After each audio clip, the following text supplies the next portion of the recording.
Hello, कैसे हैं आप लोग। आशा रखती हूँ सभी अच्छे ही होंगे। आइए अब प्रत्येक दिन की तरह आज भी हम अपना टेस्ट शुरू करते हैं। पहला क्वेश्चन है, अच्छा थोड़ा बता देती हूँ सभी लोग जो पहले से देख रहे हैं, हम रोज़ाना यूजीसी नेट के प्रीवियस ईयर के क्वेश्चन पेपर यहाँ सोल्व करते हैं। विगत वर्षों के प्रश्न पत्र यहाँ सोल्व करवाए जाते हैं। संपूर्ण विश्लेषण के साथ जितना कोशिश होती है, बताना तो बहुत कुछ होता है दोस्तों, पर वीडियो की लिमिट को देखते हुए कुछ आपको बताया जाता है, कुछ छोड़ दिया जाता है। लेकिन फिर भी मैं मानती हूँ कि इसे को करने से हमें कुछ ना कुछ फ़ायदा अवश्य हो रहा होगा।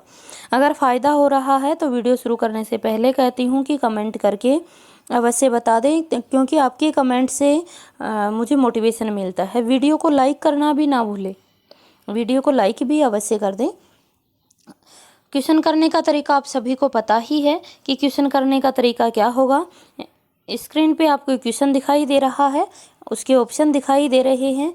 सही विकल्प का चयन कर आपको आंसर देना है कमेंट करके। चलिए अभी पहला क्वेश्चन देखते हैं। पहला क्वेश्चन हमारा है, इनमें से किस बोली का बिहारी हिंदी से संबंध नहीं है। विकल्प है अवधी, भोजपुरी, मगही, मैथिली। सही विकल्प का चयन कर हमें आंसर देना है।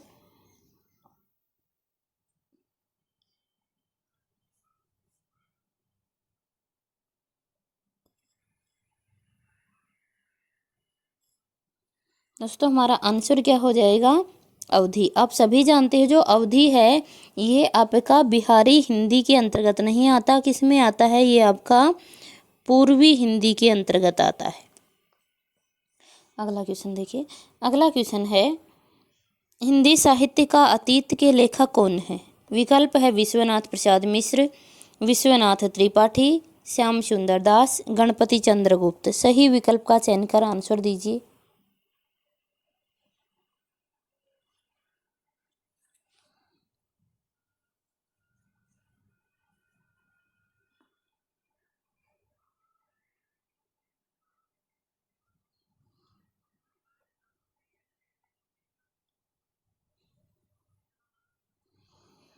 हमारा आंसर हो जाएगा ए, विश्वनाथ प्रसाद मिश्र। आप सभी जानते हो कि हिंदी साहित्य का अतीत किसका है, विश्वनाथ प्रसाद मिश्र का है। विश्वनाथ त्रिपाठी का कौन सा होता है, हिंदी साहित्य का संक्षिप्त इतिहास। त्रिपाठी का कौन सा है, संक्षिप्त इतिहास। हमने कोड से सभी याद ही कर रखे हैं, नहीं भी थोड़ा याद है तो कहना चाहूँगी कि आप प्लेलिस्ट में जाकर सबसे पहली जो वीडियो है हिंदी साहित्य के लेखन की परंपरा, उसको जाकर देख लीजिएगा। उसमें सभी आपको ट्रिक से करवाई हुई है। उसके बाद है श्याम सुंदर दास। श्याम सुंदर दास का कौन सा है आपका, हिंदी भाषा और साहित्य। कोड हमने बनाया था कि सुंदर कौन होता है, जिसका हिंदी भाषा और साहित्य दोनों पर अधिकार होता है। तो इनका हो जाए हिंदी भाषा और साहित्य। गणपति चंद्र गुप्त का सभी को याद ही होगा, क्या हो जाएगा, हिंदी साहित्य का वैज्ञानिक इतिहास। क्या हो जाएगा, हिंदी साहित्य का वैज्ञानिक इतिहास। आप सभी जानते ही हैं कि गणपति चंद्र गुप्त का अच्छा सा आपको कोड बताया हुआ है, आप वीडियो जाकर देखिएगा। अगला क्वेश्चन है दोहा या दोहा। दोस्तों क्वेश्चन को थोड़ा ठीक कर लीजिएगा। क्वेश्चन है, दोहा मूलतः किस भाषा का शब्द है। बना लीजिएगा, दोहा या दोहा मूलतः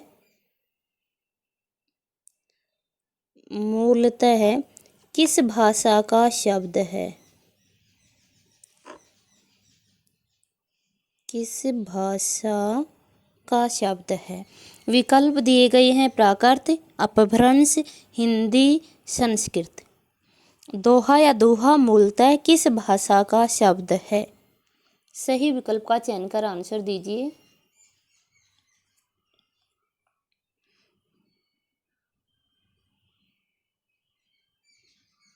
आंसर क्या आ जाएगा, बी आ जाएगा, अपभ्रंश का। दोहा या दोहा मूलतः किस भाषा का शब्द है, अपभ्रंश भाषा का शब्द है। अगला देखिए। अगला क्वेश्चन है, संदेश डऊ सविथ सविथर तरु हऊ कहणम असमर्थ है। भण पिए इकति बलियई बेबी समाना हथ है। उपरोक्त दोहा किसका है? विकल्प है नरपति नाल है, हेमचंद्र, अब्दुल रहमान, सारंगधर। सही विकल्प का चयन कर आंसर दीजिए।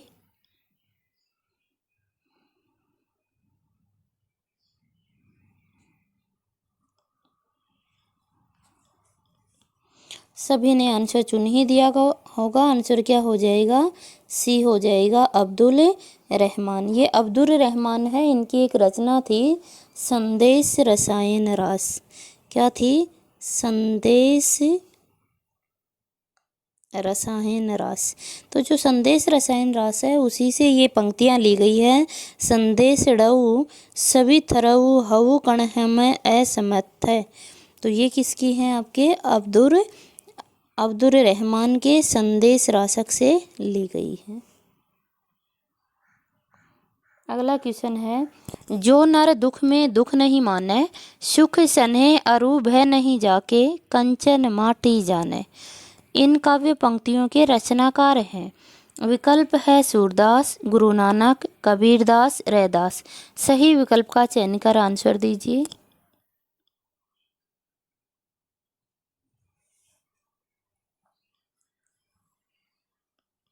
हमारा आंसर क्या हो जाएगा? गुरु नानक। किसकी पंक्तियां हैं ये?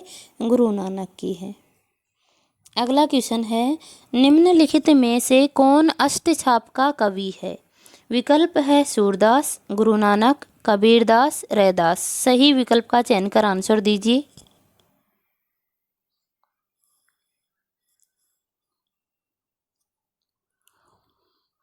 सभी का आंसर सही। क्या? सूरदास। आप सभी जानते हो कि अष्टछाप में 8 कवि थे, जिसमें से 4 विठलनाथ के शिष्य थे और 4 उनके पिता वल्लभाचार्य के शिष्य थे। और उनके पिता वल्लभाचार्य के शिष्यों में कौन सम्मिलित था? आपका सूरदास था। ये अच्छे से कोड से सभी आपको करवाए गए हैं। वल्लभाचार्य के शिष्यों की बात करें तो हमने कोड बनाया था कि बल्ले से खेलने के बाद कुंभ के मेले में सूरदास नहाने जाते हैं, परमानंद की प्राप्ति कर कृष्ण की पूजा करने लग जाते हैं। और बाकी ज़्यादा डिटेल देखनी है तो आप लोग प्लेलिस्ट में जाइए और प्लेलिस्ट में जाकर अष्टछाप से संबंधित जो वीडियो है उस पर विजिट कर सकते हो। आंसर हो जाएगा ए। अगला है, तुम निके दुही जानत गैया, चलिए कुंवर रसिक मनमोहन लागो तिहारे पैया। इन काव्य पंक्तियों के रचनाकार हैं। विकल्प है सूरदास, कुंभनदास, नंददास, परमानंद दास। सही विकल्प का चयन कर आंसर दीजिए।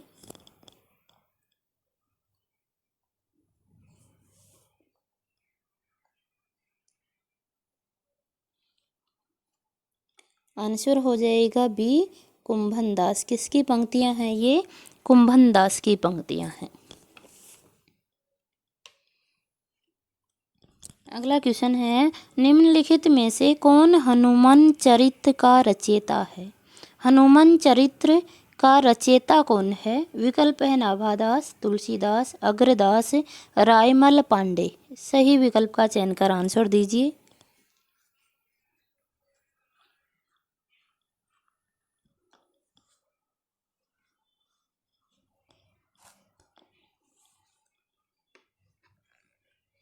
आंसर हो जाएगा डी, रायमल पांडे। हनुमान चरित्र के रचनाकार कौन है? रायमल पांडे। अगला क्वेश्चन है, ललित ललाम किसका ग्रंथ है? विकल्प है जसवंत सिंह, भूषण, पद्माकर, मतीराम। सही विकल्प का चयन कर आंसर दीजिए।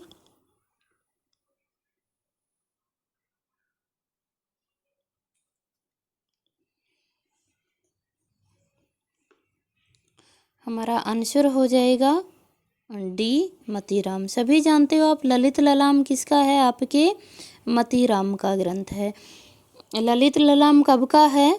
मतीराम का कब का है? ये डेट भी हमसे पूछी जाती है। 1664 का ग्रंथ है ना। किस प्रकार का ग्रंथ है ये भी, इसकी विषय वस्तु भी बहुत पूछी जाती है दोस्तों। तो किस प्रकार का है ये? अलंकार निरूपण है। अलंकार निरूपण ग्रंथ है। इसी तरह से मतीराम का दूसरा एक चर्चित ग्रंथ भी है, कौन सा है? रसराज।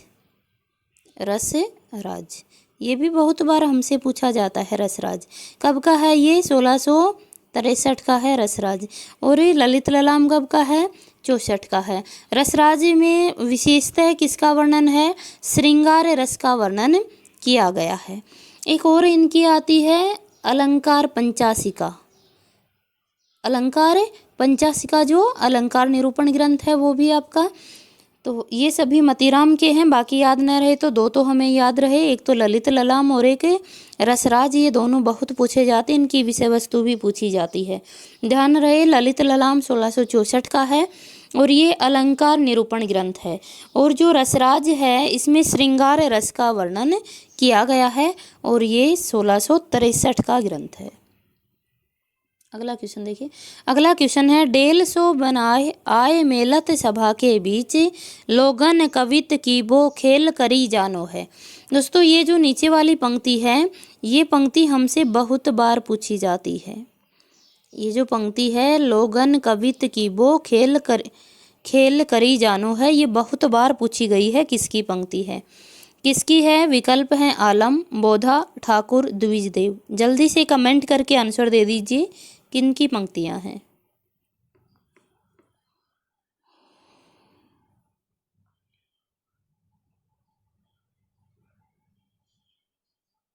किनकी हैं दोस्तों? ठाकुर की है।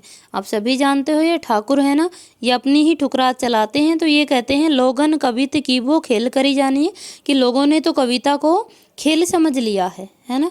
तो ये कौन कहते हैं? ठाकुर कहते हैं। ठाकुर कहते हैं बड़े अठेले हैं ना, कहते हैं सबके समझ में नहीं आती कविता। तो ये किसके हैं? ठाकुर की। अगला देखिए। अगला क्वेश्चन हमारे समक्ष दिया गया है, निम्नलिखित में से कौन सा लेखक भारतेंदु मंडल का नहीं है? विकल्प है प्रताप नारायण मिश्र, बद्री नारायण चौधरी। सॉरी दोस्तों, ये बद्री नारायण चौधरी ये हरियोध नहीं है। बद्री नारायण चौधरी क्या है? प्रेमघन है। प्रेमघन। बद्री नारायण चौधरी का उपनाम क्या था? प्रेमघन था। इसको हरियोध को काट दें, यहाँ क्या लिख ले हम? प्रेमघन। प्रेमघन है। तीसरा विकल्प है बालकृष्ण भट्ट, चौथा है राजा लक्ष्मण सिंह। तो भारतेंदु मंडल का कवि कौन सा नहीं है, ये विकल्प में आपको चुनना है। जल्दी से कमेंट करके आंसर दे दीजिए।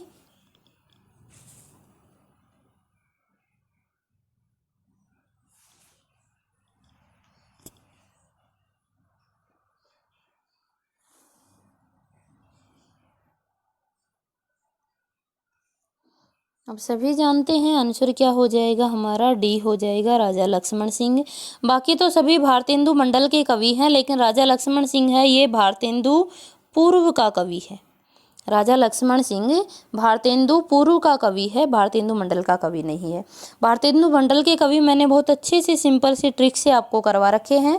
आप विजिट करें वीडियो के ऊपर, प्लेलिस्ट में जाकर वहाँ आसान ट्रिक के साथ उसको 2 बार सुने, आपको हमेशा के लिए याद हो जाएगा भारतेंदु मंडल के कवियों का ट्रिक। अगला क्वेश्चन है, रस कलश किसकी रचना है? विकल्प में दोस्तों हमें दिया गया है श्रीधर पाठक। रस कलश किसकी रचना है? श्रीधर पाठक की है। दूसरा विकल्प हमारे समक्ष दिया गया है अयोध्या सिंह हरियोध की है, गया प्रसाद शुक्ल स्नेही की, या मैथिली शरण गुप्त की। जल्दी से कमेंट करके आंसर दीजिए, रस कलश किसकी रचना है?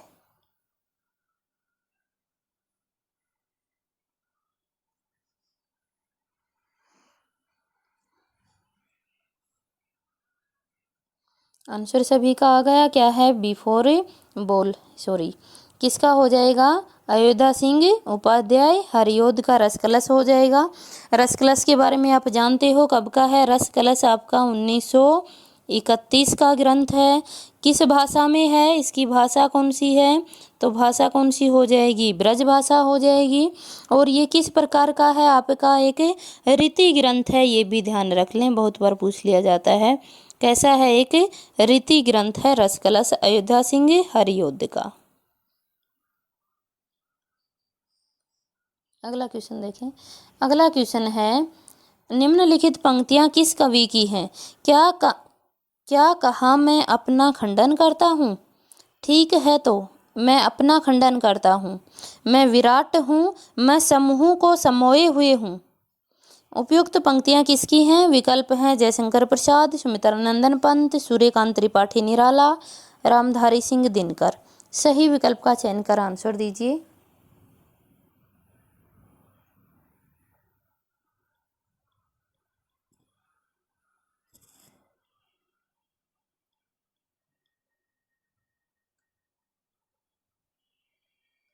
आप सभी जानते हैं आंसर क्या आ जाएगा? सूर्यकांत त्रिपाठी निराला। निराला को क्रांतिकारी कवि कहा जाता है और वहीं से आप इनको आराम से कर सकते थे।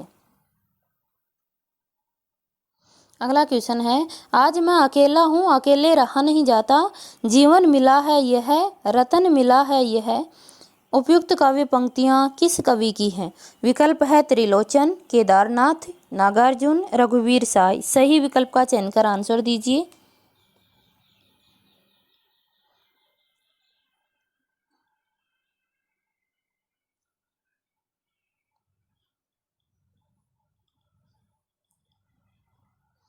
आंसर हो जाएगा ए त्रिलोचन। आप सभी जानते हैं पंक्तियाँ किसकी हैं? त्रिलोचन की है। आज मैं अकेला हूँ, अकेले रहा नहीं जाता, जो त्रिलोचन शास्त्री जी हैं, ये शास्त्री जी अकेले नहीं रह सकते हैं ना। त्रिलोचन, जिसका तीसरा आंख खुल जाए वो अकेला नहीं रह सकता है, क्योंकि ये जीवन मिला है, कहता है वो समझने लग जाता है जीवन क्या एक रत्न है और इसको ईश्वर के साथ जोड़ दें। अकेला नहीं रहना, किसके साथ रहना? ईश्वर के साथ। बस याद रखना है थोड़ा में कि ये त्रिलोचन है, किसकी हैं? त्रिलोचन की हैं। अगला क्वेश्चन हमारे समक्ष है, क्वेश्चन नंबर 15। निम्नलिखित में से किस उपन्यास को स्त्री लेखन का प्रस्थान बिंदु माना जाता है? विकल्प है मित्रों मरजानी, कठगुलाब, आमा, चाक। सही विकल्प का चयन कर आंसर दीजिए। दोस्तों ये क्वेश्चन बहुत बार पूछा जा चुका है।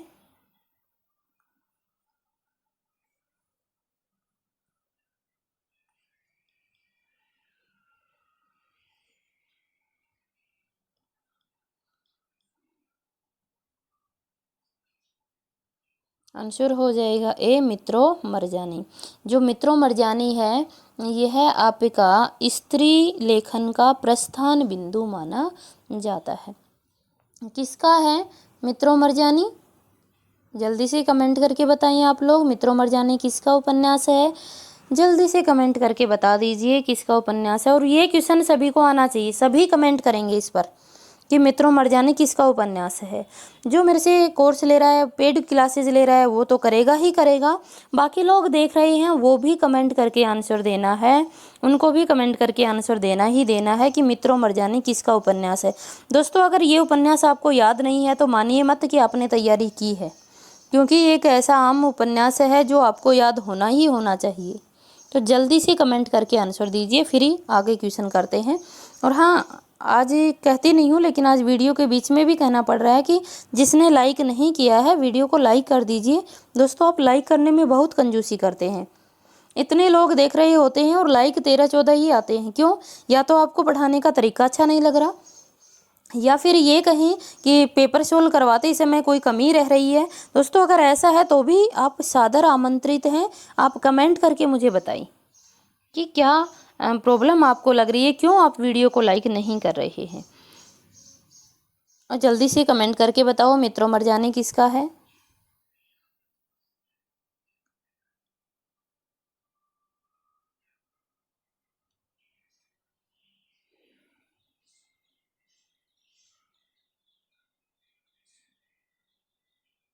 अगला क्वेश्चन है, निम्नलिखित में से दो समांतर कथा प्रसंगों पर चलने वाला शंकर शेष का नाटक है।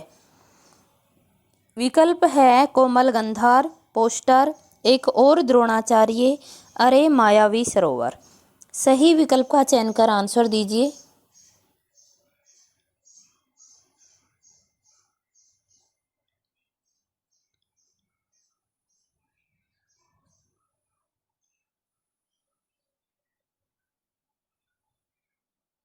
आंसर हो जाएगा सी, एक और द्रोणाचार्य। द्रोणाचार्य। दोस्तों एक और द्रोणाचार्य जो है यह इसमें दो समांतर कथाएं चलती हैं, दो प्रसंग समांतर चलते हैं। ये है कब का? 1977 का। इसका प्रकाशन वर्ष क्या है? 1977। तो दोस्तों याद रखिएगा, बस 77 से हम याद क्या रखें? साथ साथ चलती हैं, दो साथ साथ चलती हैं, दो कथाएं साथ साथ से क्या याद रहेगा? 77। बहुत बार डेट पूछी जाती है इसकी, इसका प्रकाशन वर्ष क्या है? एक और द्रोणाचार्य का। तो याद रख लें, एक और द्रोणाचार्य में दो कथाएं साथ साथ चलती हैं, साथ साथ से साथ साथ याद रख ले हम। कौन कौन सी दो कथाएं आती हैं आप सभी जानते हो। एक तो इसमें कॉलेज का वर्णन आता है, और दूसरा क्या आता है इसमें, एक और जो द्रोणाचार्य है इसमें द्रोणाचार्य का वर्णन उसके साथ ही चलता है, कॉलेज का और महाभारत का। कॉलेज और महाभारत, तो ये दो प्रसंग इसमें साथ साथ चलते हैं, दो कथाएं साथ साथ चलती हैं। तो साथ साथ से याद रहे, साथ साथ यानी 77 का। अगला क्वेश्चन है, कविता करना अत्यंत पुण्य का फल है। इस दुर्दशा और अत्यंत उत्कंठा से कवि जीवन व्यतीत करने की इच्छा हुई। यह संवाद पंक्ति जयशंकर प्रसाद के किस नाटक की है? विकल्प हैं चंद्रगुप्त, ध्रुव स्वामिनी, स्कंदगुप्त, राज्यश्री। सही विकल्प का चयन कर आंसर दीजिए।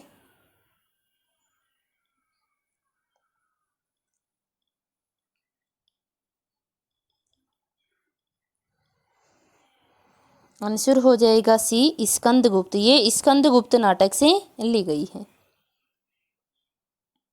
अगला क्वेश्चन है, ठेस कहानी के लेखक हैं। विकल्प है अज्ञे, फणीश्वरनाथ रेणु, अमरकांत, मोहन राकेश। जल्दी से कमेंट करके आंसर दे दीजिए।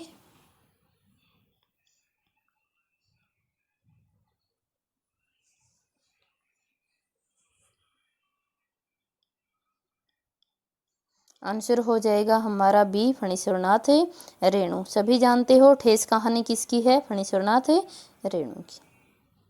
अगला क्वेश्चन देखिए।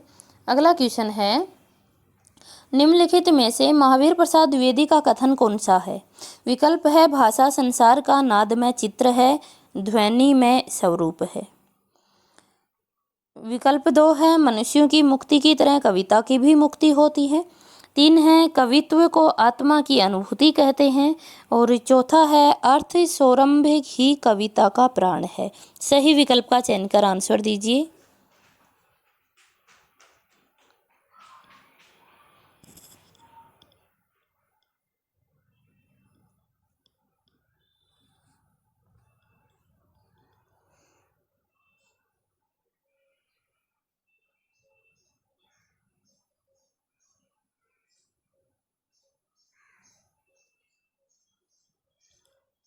हमारा आंसर हो जाएगा डी, अर्थ सौरंभ ही कविता का प्राण है। किसकी है?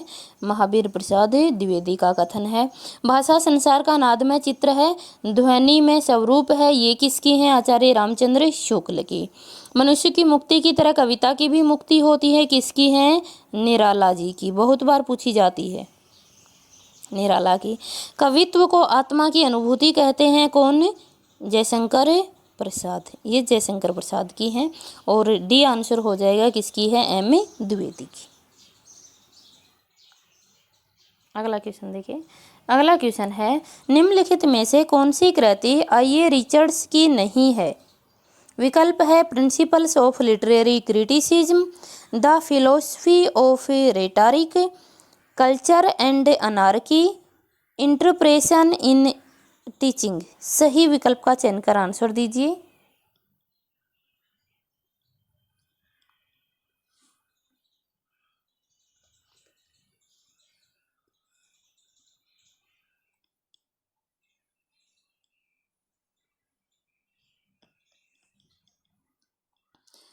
हमारा आंसर हो जाएगा सी, कल्चर एंड अनार्की। दोस्तों आप सभी जानते हो कल्चर एंड अनार्की किसकी है? मैथ्यू अर्नाल्ड की है। मैथ्यू अर्नाल्ड, मैथ्यू अर्नाल्ड की है।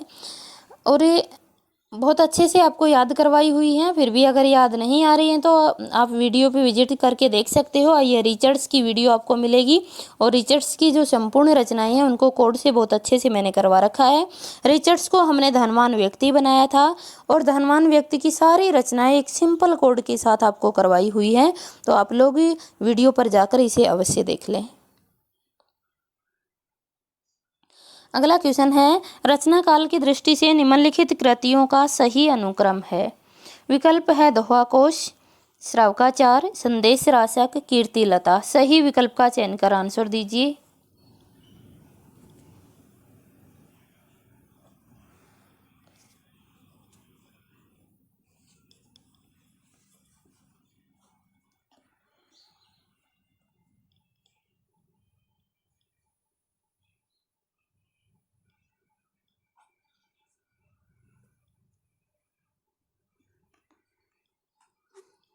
हमारा आंसर हो जाएगा ए। आंसर हो जाएगा ए। देखो, दोहा कोश का फिक्स रचनाकाल हमें नहीं मिलता है, लेकिन अगर हम देखें तो दोहा कोश किसकी है? सरहप्पा की। और सरहप्पा का कब मिलता है? 759 ईस्वी जन्म काल मिलता है किसका? सरहप्पा का। तो ये भी 759 के बाद की ही होगी। ये 759 से 800 के बीच की ही रचना हो सकती है आपकी दोहा कोश। उसके बाद है श्रावकाचार। श्रावकाचार किसकी है? आपके देवसेन की रचना है और कब की है? 1933 ईस्वी की। प्रकाशन वर्ष कब का है श्रावकाचार का? 1933। उसके बाद है संदेश राशक। जो संदेश राशक है, ये संदेश राशक किसका है? अब्दुल रहमान का। और आप सभी जानते हो कि अब्दुल रहमान का जो संदेश राशक है, इसकी डेट क्या है आपकी? 1000। ये 1000 से 1010 के बीच की मानी जाती है। 1000 से 1010 के बीच की रचना मानी जाती है संदेश राशक। कीर्तिलता। कीर्तिलता का फिक्स डेट आपको कहीं नहीं मिलेगी, लेकिन दोस्तों आपने देखा होगा कि कीर्तिलता किसकी है? विद्यापति। और विद्यापति का जन्म कब हुआ था? 1352 ईस्वी में। और कहा जाता है कि इन्होंने 16 वर्ष की उम्र में ही कीर्तिलता की रचना कर दी थी। 16 वर्ष की उम्र में ही कीर्तिलता की रचना की। तो 16 वर्ष की उम्र को अगर हम देखते हैं तो ये कब की हो जाएगी? लगभग 1368 ईस्वी की रचना हो जाएगी। आंसर आ जाएगा ये। पुनः देख लीजिएगा, दोहा कोश का फिक्स हमें रचना काल नहीं मिलता है, लेकिन इसका रचनाकार है सरहप्पा और सरहप्पा का जन्म मिलता है 769 ईस्वी। तो 769 ईस्वी मिलता है, तो यह आपका 780 के बीच सिक्का होगा। 780 मतलब 700 से 800 के बीच का ही इसका रचनाकाल हो सकता है। श्रावकाचार देवसेन की है, 1933 ईस्वी इसका मिलता है। संदेश राशक का 1000 से 1010 ईस्वी के बीच मिलता है। और कीर्तिलता का 1300 लगभग 1368 रचनाकाल मिलता है। तो ये आंसर हो जाएगा हमारा ए। अगला क्वेश्चन देखिए। अगला क्वेश्चन है, रचना काल के अनुसार निम्नलिखित कवियों का सही अनुक्रम है। रचना काल के अनुसार हमें देना है कवियों का सही अनुक्रम। विकल्प में हमारे समक्ष हैं कुतुबन, उस्मान, नूर मोहम्मद और कासिम शाह। सही विकल्प का चयन कर दोस्तों आपको आंसर देना है। आंसर दीजिए।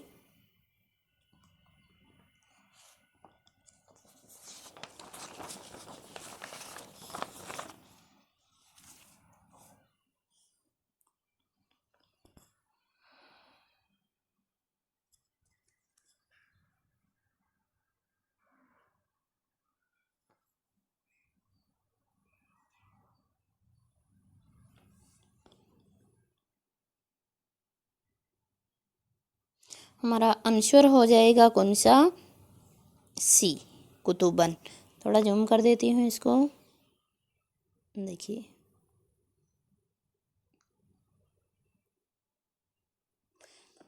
आंसर हो जाएगा सी, कुतुबन। कुतुबन को अगर हम देखते हैं तो कुतुबन की जो मृगावती है, रचना काल के आधार पे देना अपने को, तो कुतुबन की जो मृगावती है, कुतुबन की रचना है मृगावती।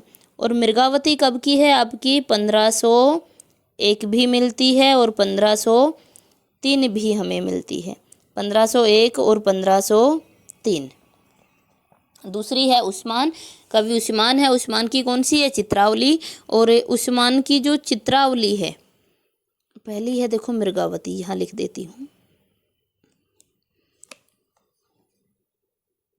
मृगावती, ठीक है। और मृगावती की जो डेट है वो कब की है? 1503 भी मानी जाती है और 1 भी मानी जाती है। उस्मान की है चित्रावली, चित्रावली कब की है आपकी? उस्मान की चित्रावली 1613 की मानी जाती है। उसके बाद है कासिम शाह। कासिम शाह की कौन सी है? हंस जवाहिर है, आप सभी जानते हैं, हंस जवाहिर, इनकी है हंस जवाहिर है। कब की है हंस जवाहिर आपकी? 1731। ये 1731 की भी, और कहीं कहीं इसकी डेट हमें मिल जाती है 1736 भी मिल जाती है। तो ध्यान रखें, है 31 की, लेकिन कहीं कहीं 36 भी मिल जाती है।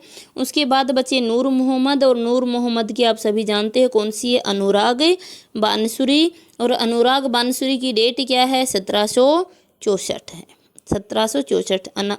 अनुराग बानसुरी नूर मोहम्मद की प्रसिद्ध रचना है और 1764 ईस्वी की है। तो हमारा सही विकल्प क्या हो जाएगा? सी हो जाएगा। अगला क्वेश्चन देखो, अगला क्वेश्चन है क्वेश्चन नंबर 23 से, रचना काल के अनुसार निम्नलिखित काव्य कृतियों का सही क्रम है। विकल्प है ललित ललाम, भाव विलास, श्रृंगार निर्णय, जगत विनोद। सही विकल्प का चयन कर आंसर दीजिए।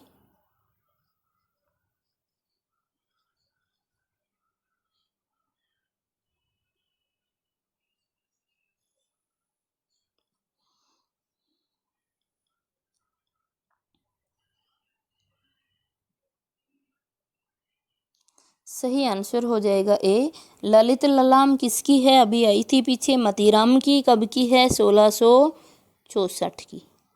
भाव विलास किसकी है? देवकवि की है। कब की है? 1689 की।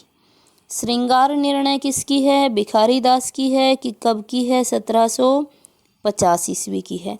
जगत विनोद किसकी है? पद्माकर की। दोस्तों इसका रचनाकाल मुझे याद नहीं आ रहा है, और इसका रचनाकाल मेरा पढ़ा हुआ भी नहीं है, सही बता रही हूँ, है ना। इसका रचनाकाल मुझे याद नहीं आ रहा है। अगर आप दोस्तों के पास किसी के पास है तो अवश्य कमेंट करके बता दीजिएगा जगत विनोद का रचनाकाल क्या है। लेकिन जगत विनोद रचना किसकी है? पद्माकर की है।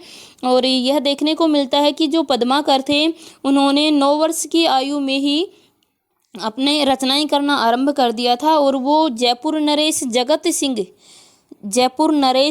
सिंह की प्रशंसा में उन्होंने एक दोहा लिखा था, और उस दोहे में इन्होंने जगत सिंह को अपने आप का स्वामी और स्वयं को सेवक माना था पद्माकर ने। और 9 वर्ष की आयु में इन्होंने लिखना आरंभ कर दिया था। लेकिन जगत विनोद की जो सही डेट है वो हमें नहीं मिलती है।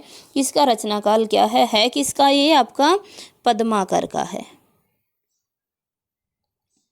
तो पुनः देख लीजिए, ललित ललाम किसका है? मतीराम का, 1664 का। भावविलास किसका है? देव का, 89 का।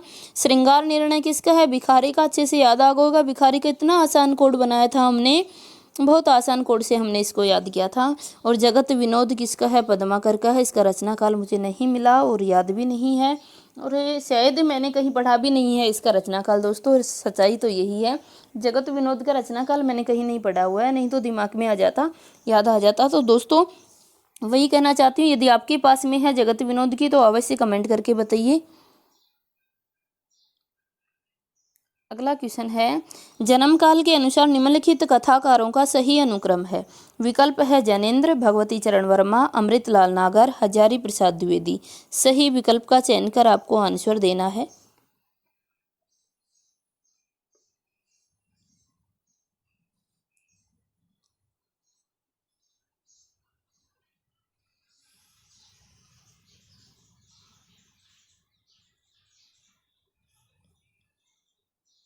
सभी ने आंसर चुन ही दिया होगा, किसका होगा? डी हो जाएगा। भगवती चरण वर्मा कब के हैं? 1903 के। जैनेन्द्र का क्या है? 1905 का है। हजारी प्रसाद द्विवेदी आप सभी जानते ही हो, कब का है? 1907 का। और अमृतलाल नागर कब का है? 1916 का। भगवती चरण वर्मा का जन्म 1903 में हुआ। ज्ञानेंद्र का 1905 में हुआ। हजारी प्रसाद द्विवेदी का 1907 में हुआ। अमृतलाल नागर का 1916 में। सही आंसर हो जाएगा डी। अगला क्वेश्चन है, प्रकाशन वर्ष के अनुसार निम्नलिखित कहानियों का सही अनुक्रम है। विकल्प है इंदुमती, मकरील, उसने कहा था, कफन। सही विकल्प का चयन कर आंसर दीजिए।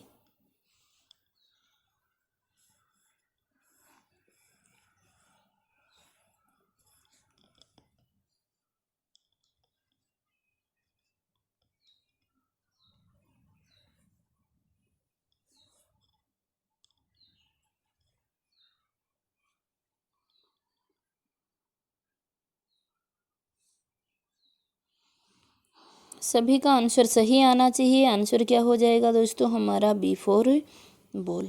देखिएगा, इंदुमती, इंदुमती कब की है? 1900 की। इंदुमती का प्रकाशन वर्ष कब का है? 1900। किसकी था ये? किसकी कहानी थी? किशोरी लाल गोस्वामी की। इंदुमती किशोरी लाल गोस्वामी की 1900 की थी। उसने कहा था 1915। 1915 किसकी कहानी थी? उसने कहा था किसकी थी? किसने कहा था? जल्दी से कमेंट कीजिए। किसने कहा था? गुलेरी जी ने। तो किसकी थी? उसने कहा था किसकी कहानी थी? चंद्रधर शर्मा गुलेरी की थी और 1915 की थी। मकरील, मकरील कब की है? 1934 की। किसकी थी दोस्तों? यशपाल की। किसकी है? यशपाल, बहुत बार पूछी जाती है मकरील, यशपाल की कहानी है। कफन, कफन 1900 कब का है आपका? ये 1936 की कहानी है, सभी जानते ही हैं। किसकी है ये? कमेंट करके आप बताएंगे कि कफन कहानी किसकी है। 1936 की है किसकी? ये जल्दी से कमेंट करके आप लोग बताएं कि कफन किसकी है। मैं कमेंट का समय दे रही हूँ और सभी कमेंट करके मुझे बताएंगे कि बताइए कफन कहानी के रचनाकार कौन हैं। दोस्तों मैं आपको उन्हीं का आंसर देने को कहती हूँ जो बहुत ही महत्वपूर्ण होती हैं और जो सभी को याद भी होनी चाहिए। चाहे किसी ने पेड क्लासेज ली हैं या नहीं ली हैं, लेकिन ये सभी को याद होनी चाहिए। उन्हीं के आंसर देने को आपको मैं बोलती हूँ। थोड़ा सा मुझे पता है, थोड़ा सा अगर सस्पेंस बने ना, तुम्हारे अंदर संदेह बने थोड़ा सा, तो उसको मैं आंसर बता देती हूँ। लेकिन अगर इस पर भी संदेह बनता है तो भाई आपने कुछ भी तैयारी नहीं की है, अपने आप को तपाना शुरू कर दो।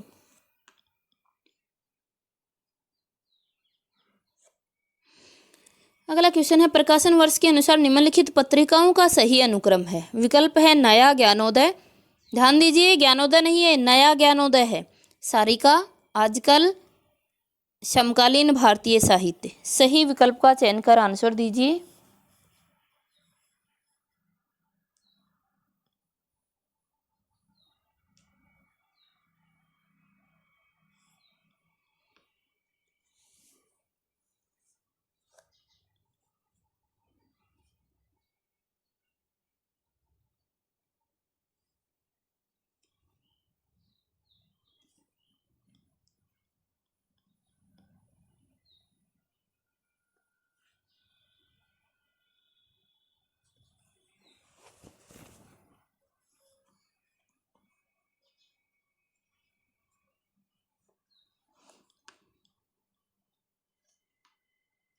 आंसर हो जाएगा डी, आजकल। समकालीन कविता, समकालीन पत्रिका है आपकी सारिका। सारिका की डेट क्या आती है? 1970। सारिका 1970 से प्रकाशित होने लगी थी और इसका प्रकाशन प्रकाशक के प्रारंभ में इसके प्रकाशक कौन थे? कमलेश्वर थे। लेकिन इसके अंतिम समय में किसने संभाल लिया था? कन्हैया लाल नंदन ने। तो सारिका 1970 की किसके संपादन में? कमलेश्वर के संपादन में निकली थी। उसके बाद है समकालीन भारतीय साहित्य। ये कब से प्रकाशित होने लगी? 1980 से। और किसकी थी ये? ब्रजेंद्र कुमार त्रिपाठी। समकालीन भारतीय साहित्य ब्रजेंद्र कुमार त्रिपाठी के संपादन में निकलती थी 1980 से। उसके बाद है नया ज्ञानोदय। नया ज्ञानोदय जो है, नया ज्ञानोदय जो 2003 से प्रकाशित होने लगा और इसके प्रकाशक कौन थे? रविंद्र कालिया। पुनः देख लीजिएगा। आजकल जो है ये एक सरकारी पत्र है और ये भारतीय गजट से निकलता है। इसके प्रकाशन वर्ष कब से आरंभ हुआ ये दोस्तों मुझे थोड़ा ध्यान नहीं आ रहा है। और सारिका 1970 से प्रकाशित होने लगी थी और इसका कार्यभार कमलेश्वर ने संभाला था। लेकिन इसके अंतिम क्षणों में ये पत्रिका के अंतिम समय में कन्हैयालाल नंदन इसके प्रकाशक बन गए थे। उसके बाद समकालीन भारतीय साहित्य ये 1980 में प्रकाशित होने लगी थी और ब्रजेंद्र कुमार त्रिपाठी की थी। नया ज्ञानोदय अलग है दोस्तों। नया ज्ञानोदय 2003 से प्रकाशित होने लगा और किसका है? रविंद्र कालिया ने ज्ञानोदय का नाम बदल कर क्या रख दिया? नया ज्ञानोदय के नाम से प्रकाशित करने लगा था 2003 से। अगला क्वेश्चन है, प्रकाशन काल के आधार पर भीष्म साहनी के नाटकों का सही अनुक्रम कौन सा है? भीष्म साहनी के नाटकों का सही अनुक्रम अपने को देना है। विकल्प है हानुश, माधवी, मुआवजे, आलमगीर। दोस्तों जल्दी से कमेंट करके आंसर दे दीजिए।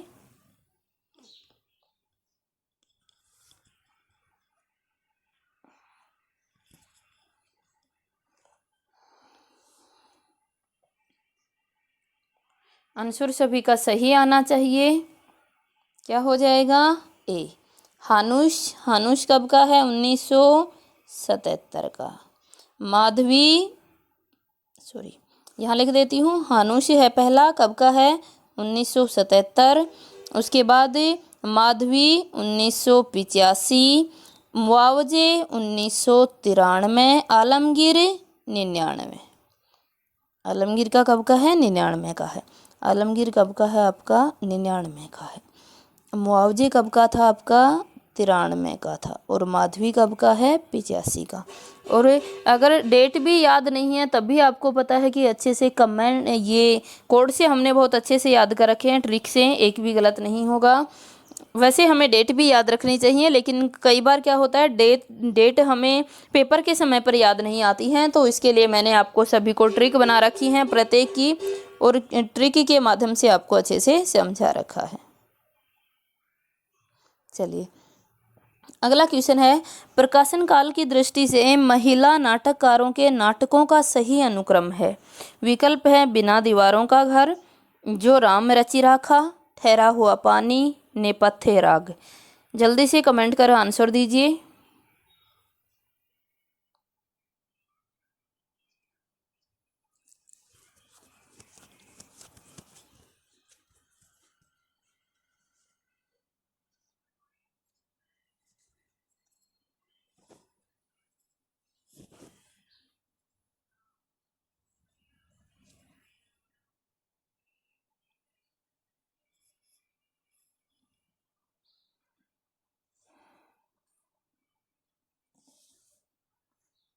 हमारा आंसर हो जाएगा बी, बिना दीवारों का घर कब का है? 1965।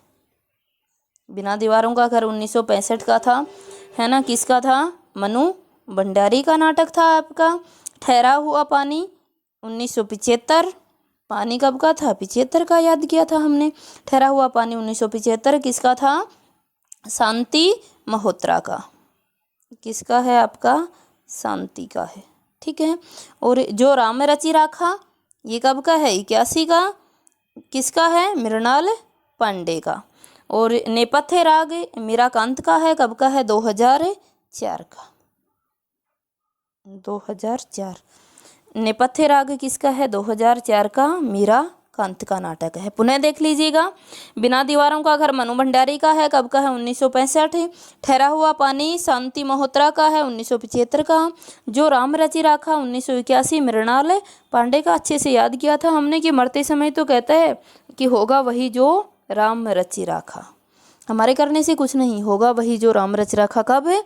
जब कोई व्यक्ति मृणाल पांडे यानी मृत्यु के समीप चला जाता है।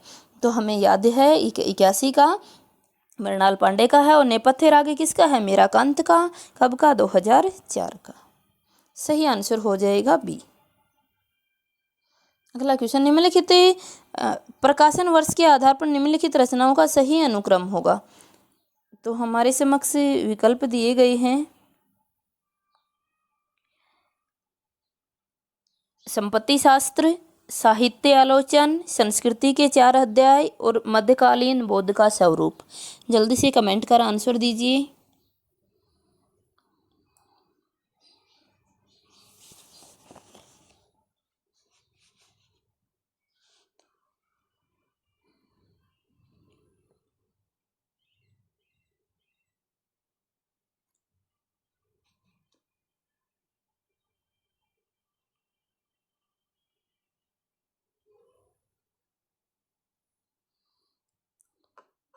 आंसर हो जाएगा कौन सा? आंसर हो जाएगा ए हमारा। हम जानते हैं संपत्ति शास्त्र कब का है? 1908 का।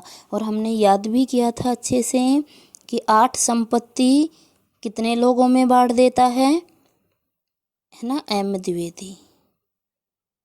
एम द्विवेदी 8 संपत्तियों को बांट देता है। किसका है ये? एम द्विवेदी की रचना है। साहित्य लोचन आप सभी जानते हो, लोचन कितनी होती हैं? 22 है ना। ये 1922 का है आपका। लोचन, लोचन माने आँख, और आँख कितनी होती हैं? 2 होती हैं। और कहते हैं साहित्य को दोनों आँखों से देखना चाहिए आपको, यानी 1922 का। किसका है ये? श्याम सुंदर दास का। साहित्य लोचन आपके साहित्य को आप दोनों आँखों से देखना चाहिए। दो आँखें होती हैं ना, तो 2 आँखें होती हैं सभी के पास, तो 2 आँखों से ही देखना चाहिए, तभी ये सुंदर बन सकता है। हमने याद कर रखा जैसे। संस्कृति के 4 अध्याय दिनकर जी का कब का है? 1956 का। और मध्यकालीन बौद्ध का स्वरूप एच द्विवेदी का 1970 का। किसका है? एच द्विवेदी जी का। ठीक है। अगला क्वेश्चन देखिए। अगला क्वेश्चन है, रचना काल के आधार पर निम्नलिखित ग्रंथों का सही अनुक्रम है। विकल्प है ध्वन्यालोक, काव्य मीमांसा, काव्यादर्श, साहित्य दर्पण। सही विकल्प का चयन कर आंसर दीजिए।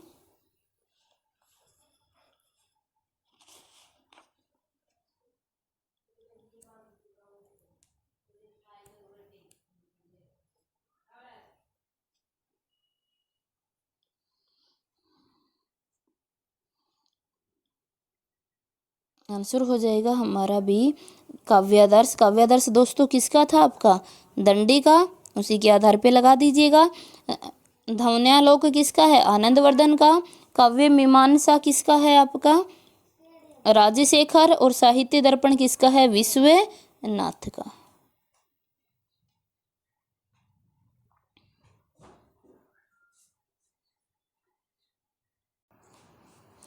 अगला क्वेश्चन देखिए।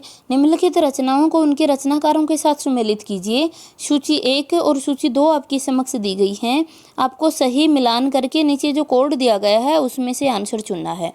सूची 1 में है हिंदी साहित्य की भूमिका, हिंदी साहित्य का आलोचनात्मक इतिहास, उत्तरी भारत की संत परंपरा, हिंदी साहित्य का दूसरा इतिहास। सूची 2 में दिए गए हैं परशुराम चतुर्वेदी, हजारी प्रसाद द्विवेदी, बच्चन सिंह, रामकुमार वर्मा, लक्ष्मी सागर वारसरणे। सही विकल्प का चयन कर आंसर दीजिए। फटाफट आंसर दे दीजिएगा दोस्तों, समय नहीं लगना चाहिए इस क्वेश्चन में। इस प्रकार के क्वेश्चन जो होते हैं वो हमें समय बचाने में हमारी सहायता करते हैं।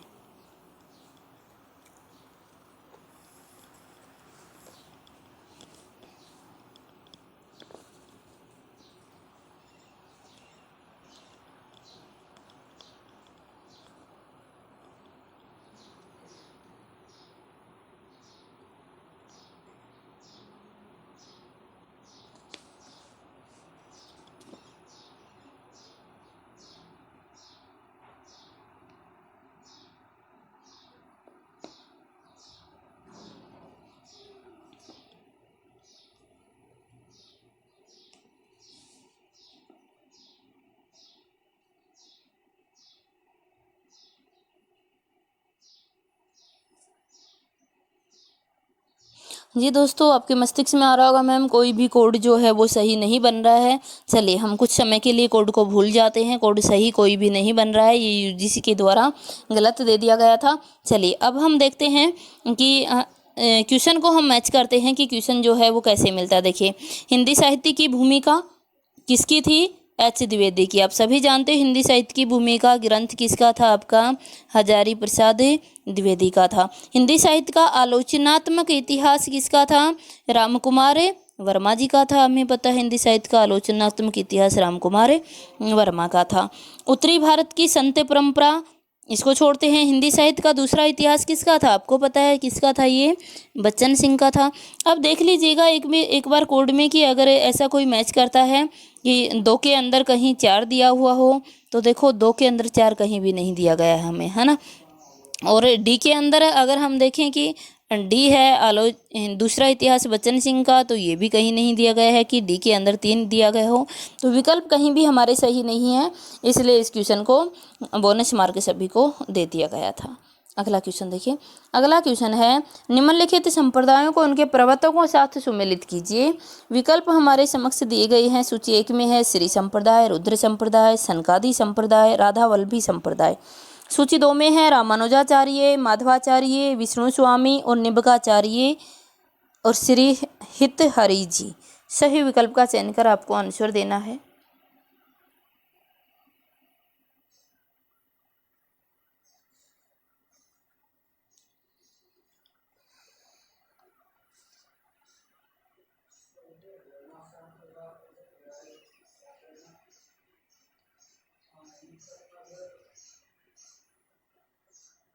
आंसर हो जाएगा बी। आप सभी जानते ही हो आंसर क्या हो जाएगा, बी हो जाएगा। देखिए एक बार हम सुमेलित कर लेते हैं। श्री संप्रदाय किसका था, रामानुजाचार्य का। बहुत अच्छे से आपको आसान, बहुत ही आसान, शायद इससे आसान कोई नहीं समझा पाएगा। ये सारे मैंने आपको इतने आसान तरीके से समझा रखे हैं। और ये जो भी नए लोग हैं जो पेड क्लास नहीं ले रहे हैं, उनसे कहना चाहेंगे कि आप ये वीडियो की चैनल की प्लेलिस्ट में जाइए और प्लेलिस्ट में जाकर आप वहाँ से भक्तिकालीन संप्रदाय को उठाइए और वो उस वीडियो को देखिए। कभी भी ये क्वेश्चन आपका गलत नहीं होगा। 100% गारंटी देती हूँ इस बात की कि कभी भी आपका क्वेश्चन गलत नहीं होगा। देखिए श्री संप्रदाय किसका था, रामानुजाचार्य का था। हम अच्छे से जानते हैं कि राम के आगे क्या लगाते हैं, श्री राम लगाते हैं। रुद्र संप्रदाय किसका था, विष्णु स्वामी का। कि सनकादि संप्रदाय किसका था, हमने अच्छे से देखा था। जो जिसकी बुद्धि सनक जाए उसे क्या पिलाते हैं, हमें नींबू पिलाते हैं। राधावल्लभी संप्रदाय आप सभी जानते ही हैं। विकल्प क्या हो जाएगा हमारा, बी हो जाएगा। अगला क्वेश्चन देखिए। अगला क्वेश्चन है, निम्नलिखित रचनाओं को उनके रचनाकारों के साथ सुमेलित कीजिए। सूची 1 में दिया गया है चिंतामणि, मतीराम, भूषण, रसलीन। सूची 2 में दिया गया अंगदर्पण, विवाह बावनी। ये खिवा बावनी नहीं है दोस्तों, ये शिवा बावनी है। रहस्य रहस्य, कवि वचन सुधा और काव्य प्रदर्शन। सही विकल्प का चयन कर आंसर देना है आपको। अभी आप लोग ये अपना मिलान कर लें और फिर इसके साथ मैं आपको कोड देती हूँ। सही कोड का चयन कर आपको आंसर देना है। जल्दी से कमेंट करके आंसर दीजिए।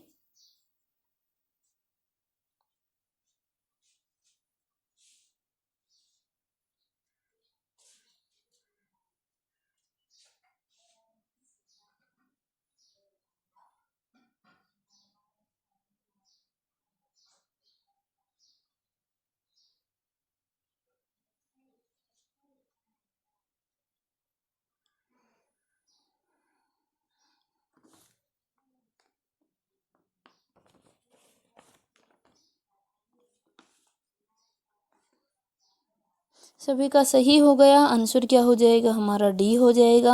आप ये सभी जानते ही हैं। अगर मैचिंग करने की बात आती है तो एक बार मिलान कर लेते हैं। चिंतामणि, चिंतामणि किसका है, चिंतामणि का कौन सा है, चिंतामणि का कौन सा हो जाएगा, काव्य प्रकाश, काव्य प्रकाशन। उसके बाद मतीराम, मतीराम का कौन सा हो जाएगा, आप सभी जानते ही हैं। मतीराम, मतीराम का कौन सा हो जाएगा आपका, कवचन सुधा। और भूषण, भूषण का कौन सा हो जाएगा, शिवा बावनी। और रसलीन का कौन सा हो जाएगा, अंग दर्पण। सही विकल्प हो जाएगा हमारा डी। अगला क्वेश्चन देखिए। अगला क्वेश्चन हमारे समक्ष है। एक तरफ 2 सूची दी गई हैं और सही कोड का चयन कर आंसर देना है। क्वेश्चन है, निम्नलिखित रचनाओं को उनके रचनाकारों के साथ सुमेलित कीजिए। सूची 1 में है कुमारपाल प्रतिबोध, प्रबंध चिंतामणि, कुमारपाल चरित, हमीर रासो। सूची 2 में है हेमचंद्र, जैनाचार्य मेरुतुंग, सोमप्रभ सूरी, जनिक और सारंगधर। सही विकल्प का चयन कर आंसर दीजिए।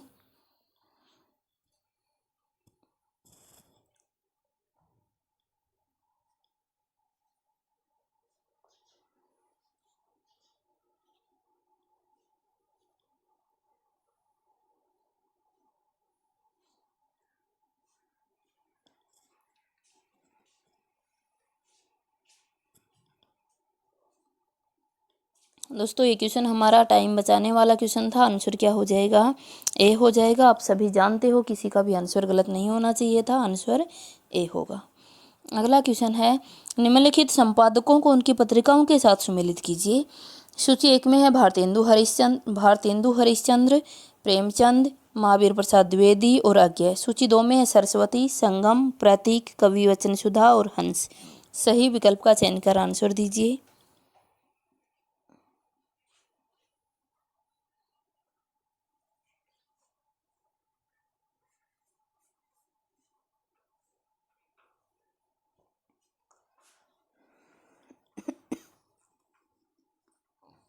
दोस्तों ये क्वेश्चन भी सभी का हो जाना चाहिए, अति शीघ्र आंसर आ जाना चाहिए था सभी का। हम जानते हैं भारतेंदु हरिश्चंद्र की पत्रिका कौन सी है? कवि वचन सुधा हो जाएगी। प्रेमचंद की कौन सी हो जाएगी? आपकी हंस हो जाएगी। हमने याद किया था ना, प्रेमचंद हंस के जैसे दिखाई देते हैं, तो इनकी हंस हो जाएगी। और महावीर और महादेव वर्मा कैसी दिखाई दे रही थी? चांद की जैसी, है ना। तो बस हंस और चांद हमने ऐसे याद किया था। महावीर प्रसाद द्विवेदी की कौन सी हो जाएगी? सरस्वती। अज्ञे की कौन सी हो जाएगी? प्रतीक। सही विकल्प हो गया हमारा कौन सा? डी। अगला क्वेश्चन देखिए। अगला क्वेश्चन है, निम्नलिखित ग्रंथों को उनके रचनाकारों के साथ सम्मिलित कीजिए। सूची एक में काव्य और कला तथा अन्य निबंध, शेष स्मृतियाँ, मेरी जीवन यात्रा, श्रृंखला की कड़ियाँ। सूची दो में है रघुवीर सिंह, धीरेन्द्र वर्मा, जयशंकर प्रसाद, राहुल सांकरतेन, महादेवी वर्मा। सही विकल्प का चयन कर फटाफट आंसर दीजिए।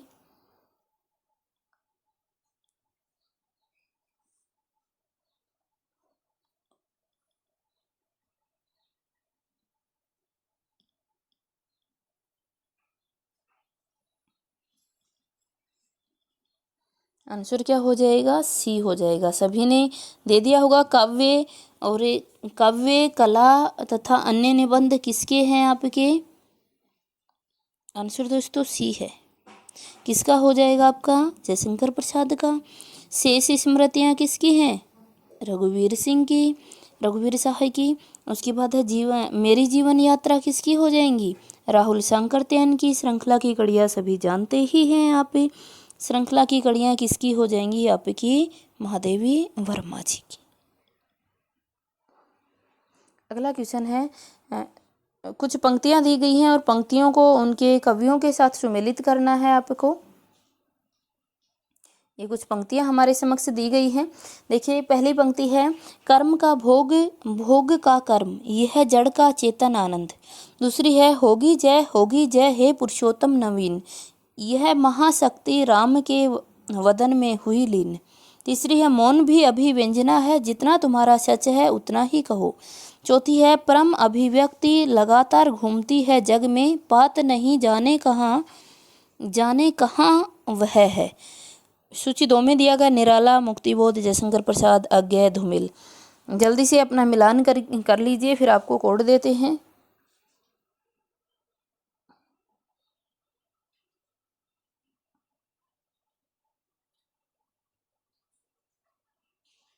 दोस्तों कोड देने से थोड़ा ज़्यादा छोटा दिखाई दे रहा है, फिर भी कहना चाहेंगे कि आप लोग थोड़ा देखिए और देखकर आंसर दीजिए।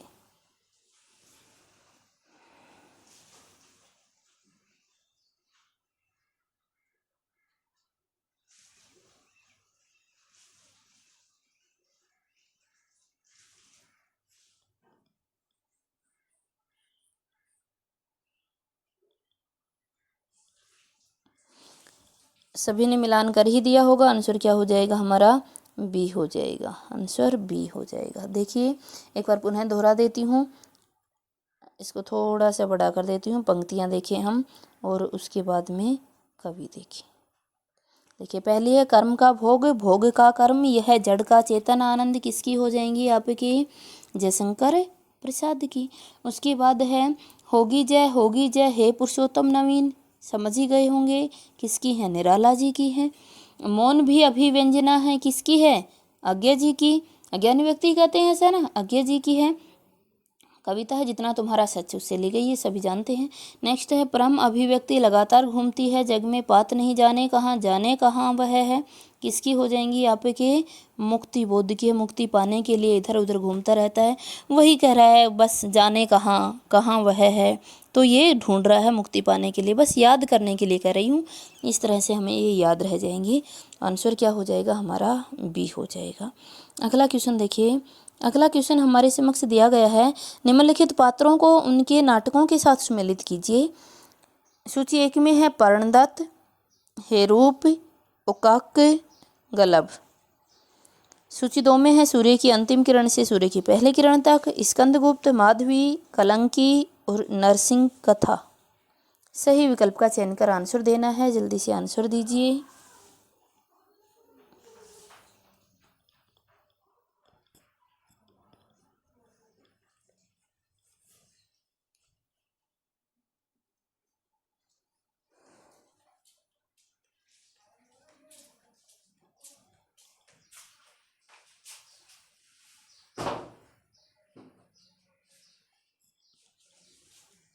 आंसर क्या हो जाएगा हमारा? डी हो जाएगा। सभी जानते ही हो आप, ये सभी पात्र हमने अच्छे से कर रखे हैं। पर्णदत्त किसका है? स्कंदगुप्त का है ना। हेरूप किसका हो जाएगा आपका? कलंकी का। ओकाक बहुत बार पूछा जा चुका है, किसका हो जाएगा? सूर्य की प्रथम किरण से अंतिम किरण तक। और ये गलब है, ये किसका हो जाएगा आपका? माधवी का। तो दोस्तों गलब दे देता है, कहीं कहीं गालिब दे देता है, सही है गालिब। गालिब किसका है? माधवी का पात्र है। अगला क्वेश्चन देखिए, अगला क्वेश्चन है, निम्नलिखित एकांकियों को उनके एकांककारों के साथ सम्मिलित कीजिए। सूची 1 में है जोंक, शिवाजी का सच्चा स्वरूप, प्रतिभा का विवाह, पृथ्वीराज की आंखें। सूची 2 में है भुवनेश्वर प्रसाद, रामकुमार वर्मा, उपेंद्र नाथ अस्क, हरि कृष्ण प्रेमी, सेठ गोविंद दास। सही विकल्प का चयन कर आंसर दीजिए।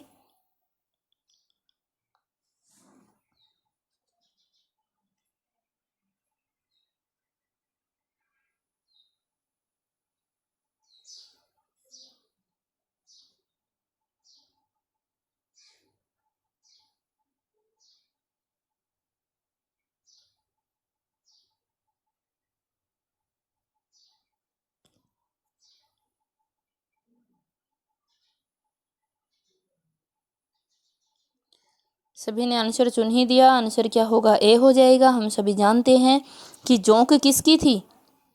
जोंक किसकी थी? उपेंद्र नाथ अस्क की। तो बस जोंक को देखते आंसर लगाइए। 1 में 3, 2 में है। चलो और देख लेते हैं, और हमें अच्छे से याद है। पृथ्वीराज की आंखें किसकी हैं? रामकुमार वर्मा की। तो डी में कहीं आपको 2 दिखाई दे रहा है, और डी में 2 एक ही ऑप्शन में है, किस में? ए में। तो हमारा आंसर क्या हो जाएगा? ए हो जाएगा। अगला क्वेश्चन है हमारे समक्ष, निम्नलिखित रचनाओं को उनके रचनाकारों के साथ सम्मिलित करना है। सूची 1 में है काव्य में अभिव्यंजनावाद, रस पीयूष निधि, रस कलश, हिंदी नवरत्न। सूची 2 में है मिश्र बंधु, अयोध्या सिंह उपाध्याय हरियोध, सोमनाथ, लक्ष्मी नारायण सुधांशु और देव। सही विकल्प का चयन कर आंसर दीजिए।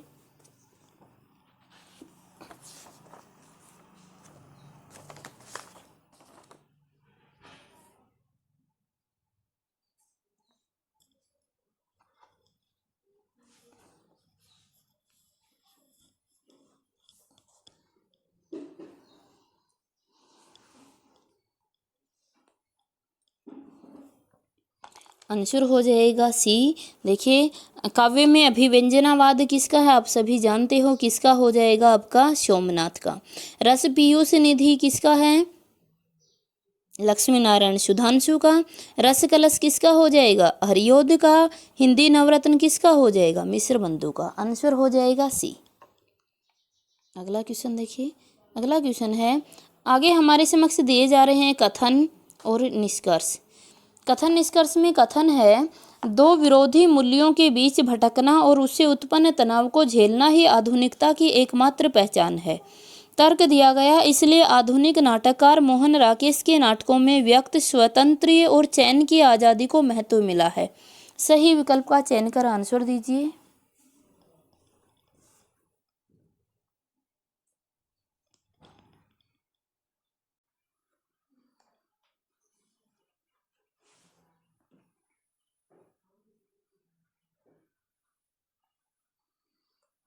दोस्तों सभी जानते हैं आंसर क्या हो जाएगा, सी हो जाएगा। क्यों? क्योंकि पहला ए गलत हो गया है। ए क्या कहना चाहता है हमें? ए कहना चाहता है कि दो विरोधी मूल्यों के बीच भटकना और उससे उत्पन्न तनाव को झेलना ही आधुनिकता की मात्र एकमात्र पहचान है। तो एकमात्र पहचान यही नहीं है, ये गलत हो गया है और आर हमारा सही है। अगला क्वेश्चन देखिए। अगला क्वेश्चन है, कथन है विभावादि के परिवर्तन स्वरूप के अनुसार रस के आस्वादन में विचित्रता नहीं आती। तर्क है क्योंकि रस स्वयं में विभाव निरपेक्ष होता है। सही विकल्प का चयन कर आंसर दीजिए।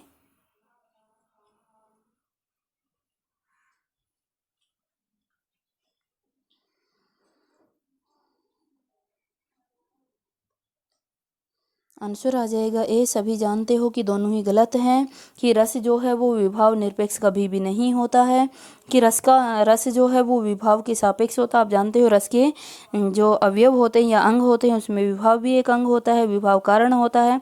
और ये कारण से ही क्या होता है, रस का जो स्थायी भाव है उसकी उत्पत्ति होती है। तो आप सभी जानते हो ये गलत हो गया और पहला भी हमारा क्या है, गलत है।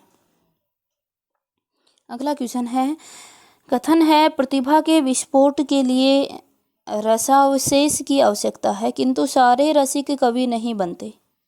तर्क है राजशेखर ने रचनात्मक प्रतिभा को कार्यत्री प्रतिभा कहा है जो कुछ ही लोगों में ही होती है।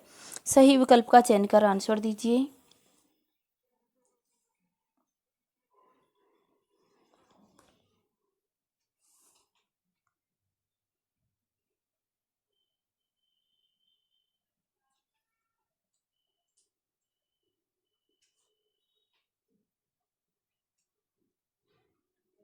हमारा आंसर हो जाएगा ए, जो दोनों ही सही हैं। अगला क्वेश्चन है, कथन है गुण मुख्य रूप से रस के धर्म हैं पर इन्हें गौण रूप में शब्दार्थ के धर्म भी कहा जाता है। तर्क है क्योंकि गुण का निर्धारण शब्दार्थ से होता है। सही विकल्प का चयन कर आपको आंसर देना है।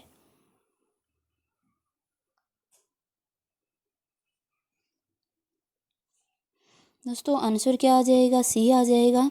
ए सही, आर गलत। आर गलत क्यों हुआ? कहता है क्योंकि गुण का निर्धारण शब्दार्थ से ही होता है। शब्दार्थ से होता है लेकिन से ही होता है, ये गलत है।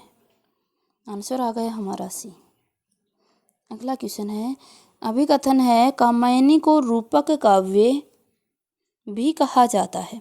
कामायनी को रूपक काव्य भी कहा जाता है और तर्क हमारे समक्ष दिया गया कि क्योंकि इसमें रूपक अलंकार की बहुलता है। कामायनी को रूपक ग्रंथ भी कहा जाता है क्योंकि इसमें रूपक अलंकार की बहुलता है। सही विकल्प का चयन कर आंसर दीजिए।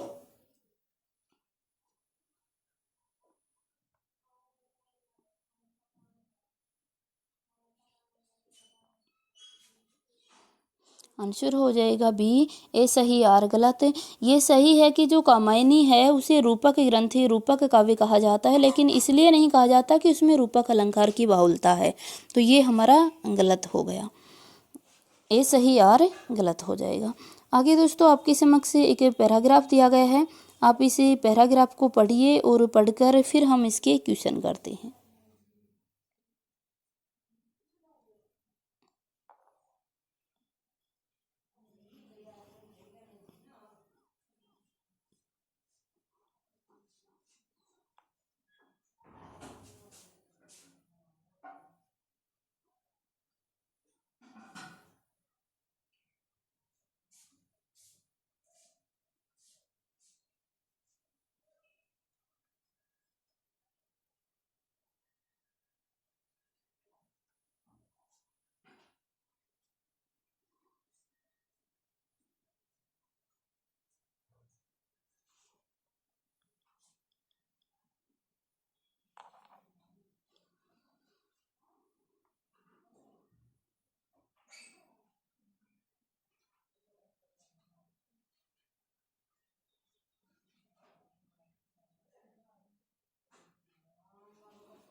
देखिए दोस्तों, अब क्वेश्चन हमारे समक्ष है। कह रहा अतीत की स्मृति में मनुष्य के लिए स्वाभाविक आकर्षण है क्योंकि।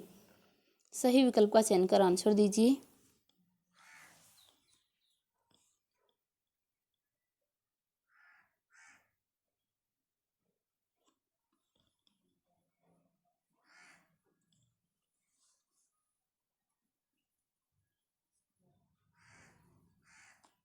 आंसर हो जाएगा हमारा सी, वही मनुष्य अनेक प्रकार के बंधनों से मुक्त रहता है।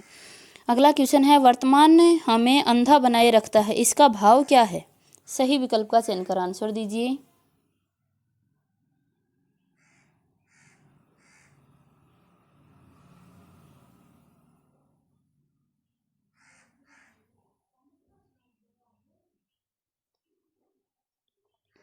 आंसर हो जाएगा हमारा बी हो जाएगा कि हम वर्तमान की समस्याओं में ही उलझे रह जाते हैं, हम आगे का नहीं देख पाते हैं और हम पीछे का भी नहीं देख पाते हैं, इसलिए कहा वर्तमान हमें अंधे बनाए रखता है।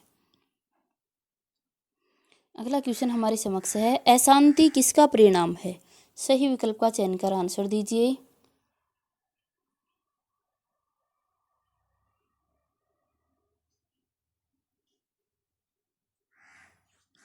हमारा आंसर हो जाएगा डी।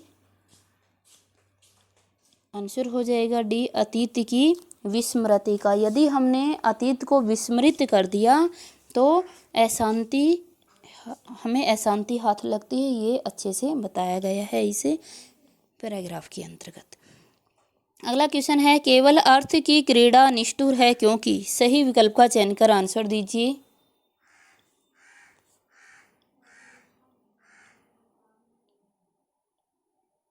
ये लास्ट पंक्तियों में आपके समक्ष आया ही। हमारा आंसर क्या हो जाएगा? डी हो जाएगा, वह मनुष्य को सहृदय नहीं रहने देती है। अगला क्वेश्चन है, जीवन का नित्य स्वरूप दिखाने वाला दर्पण क्या है? सही विकल्प का चयन कर आंसर दीजिए।